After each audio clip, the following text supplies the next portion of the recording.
black woman's disrespect and rebellion against the leadership and the authority of the black man is a direct cause of the breakdown in the black family structure. It's not an attack on us as black women.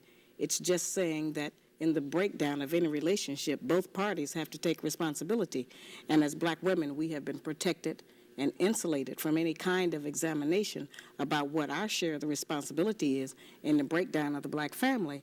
But it was black women who were the most adamant, who refused to change meal planning techniques, seasoning food, cooking techniques. And so I said, it's interesting. I said, if we are refusing to provide the black man with the proper physical food when we know that food is what sustains life, then what else are we withholding from him? Possibly there are some other areas, emotionally, spiritually, psychologically, that we are affecting his behavior by what we do or what we withhold and refuse to give. And that led me to try to find out. We've always heard that the black man leaves the black family, abandons his woman and children, won't take care of the children, won't work, stays out all night, turns into a drunk, takes drugs. We've heard a lot of negative things. Most of them are true. But I wanted to find out what happens before he gets to that point. What leads up to the breakdown? We've never gone back to try to find out what happens in the relationship between the black man and a black woman that makes him go off and do all of these bad things.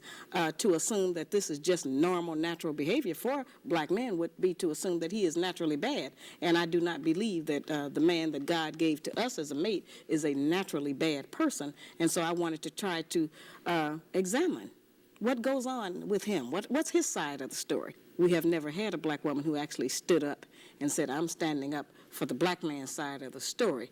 We know what our side is, and both sides are true. We have done some very dreadful things to each other, and I don't exonerate black men, which is kind of a misconception that people have. I just say that we know his side. What about our side? And we do have a side. We have adopted some wrong standards.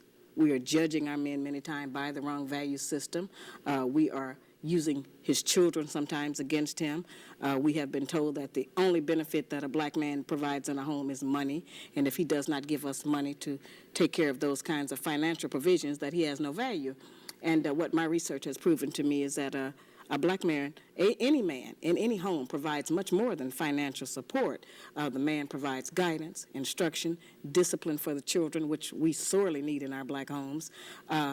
He provides gratification, fulfillment, protection. I mean, there's so many other values, and these values are the ones that are missing in our children today, which is why many black children are in the street, out of control themselves, disrespectful, don't have any regard for anyone. And most of us are scared of them, and everybody else is, because nobody has a way into them to try to gain any control over them. So I maintain that a return to traditional family values, certain clearly defined gender responsibilities for black men and black women in running a home and a relationship will help us to produce a better child. And if we produce a better child, certainly we'll have a better future and a better nation. These are inside secrets and things that we have never let our men know about. And many times we say? He can't handle me. Well, many times he can't handle us because he doesn't know what it is he's trying to handle. He doesn't understand what motivates us. We have become very adept, many of us, as being able to do something right in front of his eyes and then convince him that that's not what he really saw at all and that it didn't happen. We take a position because of our own emotional mechanisms. We harass our men too much. We nag our men too much, and we keep his mind and his head so bundled up and bogged down with all of our personal idiosyncrasies about our day-to-day personal relationship with him that a lot of times we don't free his mind up to go out and to plan sanely for our future and for the future of our children.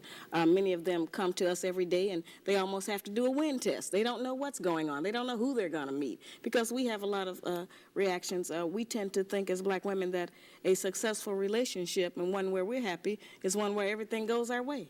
And the first time it goes another kind of a way, then we go into hell, turmoil in our brain, and we start deciding, oh, I've got terrible problems with this man. He won't do what I want him to do. When our men have a side, a lot of us don't really understand what slavery actually did to us and how much psychological trauma it did to us regarding what our proper roles are with each other, what our responsibilities are as man and woman in our various communities and relationships. We have never been debriefed from slavery. Not really. We have just, we know we had that history, but we don't know how it affected us. We don't know how much of our actual culture we lost, how much of our ideas were taken from us. We know that our religion was taken from us. We know that our names were taken from us, but we don't know how many other standards of day-to-day life have been removed. And while we have adopted the American way of doing things, they have not worked for us because we have a very special situation. We are not the same as everyone else. And a lot of the people who want us to pretend that slavery didn't exist or to forget about it, they've never been a slave. So they don't know what we're going through. They don't know what this has done to us. It has made us as black women insecure. I'm just saying that we have used our strength in the wrong direction. We have used it against our men instead of standing up for them.